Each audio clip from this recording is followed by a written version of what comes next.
Hey everybody, I hope you guys are all healthy and safe.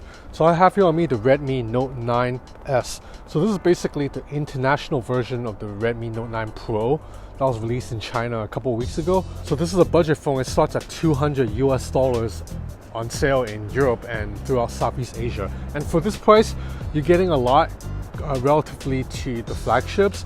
But there are some crucial features that I would have liked to see that's missing here. But we'll look at the overall design first. So you have a 6.6-inch LCD panel here. It's a relatively modern design. You have a hole punch cutout right here in the middle. That's not too big. The chin here is a little bit large for 2020, but for a budget phone, not bad at all. Around the back, you have a glass finish. It's Gorilla Glass with a quad camera setup. So this quad camera setup is headlined by a 48 megapixel main sensor. It's an ISOCELL GM2 from Samsung, and it's on the upper right corner of the module. On the upper left, you have an 8 megapixel wide angle camera, and you have a 5 megapixel macro sensor on the bottom left, and finally on the bottom right, you have a 2 megapixel depth sensor. Now this being a budget phone, you get a headphone jack. Yeah, it's pretty weird nowadays that when you pay less, you actually get more. Flagship phones no longer give you headphone jack, but you get a headphone jack when you buy a mid-tier or budget phone. And then you have a USB-C port that plugs into a 5028 mAh battery. So that's a huge battery. And considering the screen, it's not super high res and only refreshes at 60 Hz, you're getting all day battery life easy. If you're a relatively moderate user, you probably get 2 days battery life. For me, I've been able to get 1.5 days. But yeah, I already mentioned the first weakness of this panel. It's only a 60 Hz refresh rate. You know, I'm not expecting 120 like we get from the Samsung Galaxy S20 Ultra, but even the Realme 6 is giving us 90 Hz now. So I would have liked to see 90 here. But to be honest, you only notice the difference if you've used a 90 Hz panel already. If you're jumping from another 60 Hz display, you're not gonna have any complaints. This is a colorful, bright, vibrant panel. The phone weighs 209 grams, which is not light, but not too heavy. I've been using it relatively fine. It fits into my hand pretty well too, and of course Xiaomi software or Redmi software makes it easy because you can bring down a notification shade by swiping anywhere, so one hand use is no problem. Now because this is an LCD panel, there is no in-display fingerprint reader. Instead you have a fingerprint sensor right here on the side, and it is very accurate. The animations are a little bit slow, so it does not unlock as fast as say a Huawei or a OnePlus phone, but it's not too bad. The fingerprint sensor doubles as a power button too. It's a very clicky, very tactile power button. And the volume rockers are up here and they're pretty sturdy too. So overall, the hardware construction, it's top notch, especially at this price point. Like, can't really complain at the $200 price. So you do only get a single bottom fine speaker here, but it does get pretty loud. But yeah, you can muffle it if your finger just covers the speaker grill. So looking at the software, this phone runs on Android 10 with Xiaomi's MIUI 11.0.2 on top. I've actually just covered the Xiaomi Mi 10 Pro recently, and I really like the software overall. So it's the same experience here. As I mentioned, you can bring down notification shade, swiping down anywhere. You swipe up, you get this instant Google search that I find pretty useful because I use Google a lot. Now there are some things about MIUI that I don't like. I've mentioned this in my previous video. The settings panel is actually pretty complicated, like just changing the display preference. For example, you have like multiple. You have display, you have lock screen, and you also have full screen display somewhere right here. So there's like 3 different panels you have to go to if you want to do anything with the screen. Another thing that I don't like is, this happens to me all the time when I review a new Xiaomi phone.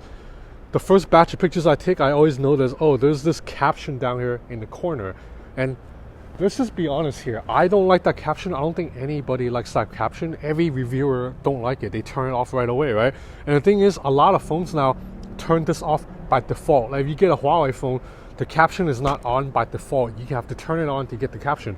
But Xiaomi phones has the settings on out of the box. So then you have to go into settings to turn that caption off. And I just think it's a little bit annoying because having a little caption in the corner is obnoxious, okay? So just turn it off by default and then maybe let people turn it on if they really want to. Okay, now let's look at the cameras. The main 48 megapixel sensor is pretty good for the most part. It shoots pixel binned 12 megapixel photos, so that's combining 4 pixels worth of data into one. And generally, if you're taking photos during the day with good lighting, you're gonna get pretty sharp images with good details, good color science, and just really good balance in dynamic range too. But then once you move on to nighttime photography, This sensor, it's just okay because it's not the best sensor out there. So images tend to be a little bit noisy, blurry, and overexposes lights. Like you see right there, it's overexposing that seaside. It's not a sign right here. But the good news is this phone has a pretty good night mode. I mean, I wouldn't say great, but it's pretty good. So when you shoot in night mode, then you get a much more better lit and better balanced photo. But the catch is you have to hold still for 2-3 seconds, and not every scene you're shooting you can use night mode. Like if you're trying to take a picture of a moving dog, for example, you can't use night mode for that. But if you're shooting still images, night mode makes a big difference. Now the wide angle camera basically has the same pros and cons of the main sensor, except worse, because it's only an 8 megapixel sensor. So by default, it's already not taking in a lot of pixels, a lot of details. So on top of that, if you're using a wide angle camera at night, you're just getting like a blurry, blotchy mess. And unfortunately, there is no night mode for the wide angle camera.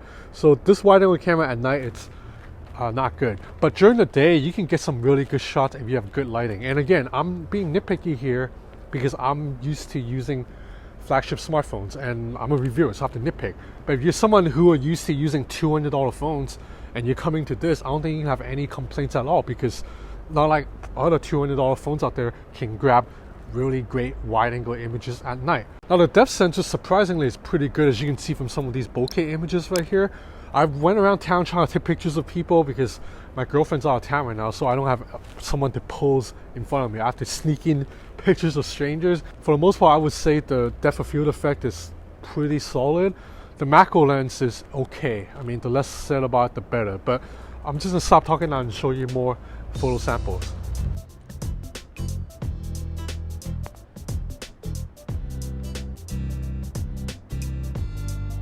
Now video performance is surprisingly good for a phone at this price range. You get EIS at 1080-30, and as you can see right here, these videos are pretty good. As for night video, I haven't really tried it yet, so let me just grab one right now. It's actually raining, so yeah, at night the stabilization falls apart. You see there's a lot of micro jitterness and it just shakes with every step I walk. Okay, it's starting to rain pretty hard now, so I'm gonna finish this review indoors. Alright guys, I'm back in the apartment. So in terms of performance, the Snapdragon 720G, it's a really damn good chipset and really way more powerful than any $200 phones should have. Like, it's really crazy the value we're getting nowadays. Remember a couple of years ago, for 200 bucks, you might get something from MediaTek, like a Helio P60 or something. But Snapdragon 720G, this phone supports 4K video recording, and it's built for gaming. So you notice here I'm playing 2 pretty graphically intensive games and performance is smooth. You notice I'm panning left to right now. There's no frame rate drop. I've been watching a lot of videos on this. Having a mono speaker, it's not ideal, but just the fact that the screen is so large. I think earlier I said it was 6.6 inch, so this is actually closer to 6.7 inch. Just the fact that the screen is so large and the hole punch cutout, it's really small. This is a really good movie watching machine, and I like how it fits into the hand because the sides are actually pretty, like the frame, the railing is actually not thin, so that I can grip it pretty tightly. I've just been in bed a lot watching videos on the phone like that. Now as for battery life, as I mentioned earlier, this is going to give you a day and a half easily, if not more than that. So overall, for about 200 bucks, I think this is a pretty good deal. Although if I must be honest, if I have to choose between this or the Realme 6, I'm taking the Realme 6 because it has a 90 Hz display. But just no matter what, it is such a good time to be a smartphone fan right now. Like, I can't believe the value we can get for just 200 bucks. Like, this is a really damn good phone. The Realme 6 is a really damn good phone. For $200, that's crazy. Like, even a few years ago, 200 bucks can only get you something really crappy from like Liegu or Doogie. Like, you remember those brands? Now, Xiaomi, Realme, they're like competing like hell, and the consumers, we win. Alright, so that's about it for this review of the Redmi Note 9S. So again, please stay healthy and safe. If you must step out, please practice social distancing and wear a mask if possible. Together, hopefully we can get through this soon. Take care. Thanks for watching.